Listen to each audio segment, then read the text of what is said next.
Buongiorno e ben ritrovati con una nuova edizione del TG Flash di New Sicilia.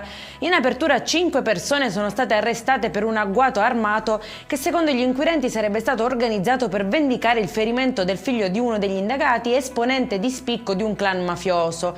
La vittima, raggiunta da colpi di pistola mentre si trovava nell'officina di famiglia Paternò, avrebbe risposto al fuoco nel tentativo di difendersi.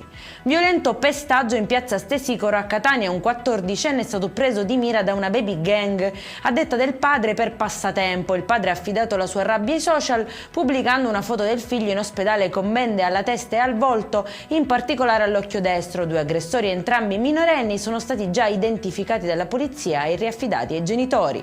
Operazione contro il traffico illecito di rifiuti a Caltanissetta, eseguite 20 misure cautelari e sequestrati beni per circa 2 milioni di euro. Al centro dell'indagine una presunta organizzazione che avrebbe gestito in modo abusivo rifiuti speciali anche pericolosi tra Niscemi, Gela e le province vicine. Disposto anche il sequestro di un'azienda del settore. Caos nel carcere di Trapani, dove un detenuto ha dato fuoco a indumenti e materasso nella propria cella per tentare di ottenere il trasferimento. 3 agenti della polizia penitenziaria, intervenuti per metterlo in salvo e spegnere le fiamme, sono rimasti intossicati dal denso fumo e trasportati in ospedale.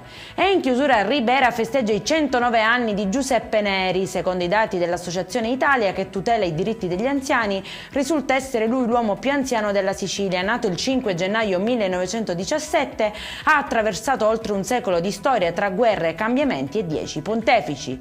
Per questa edizione è tutto, prossimo appuntamento alle 19:30, buona giornata.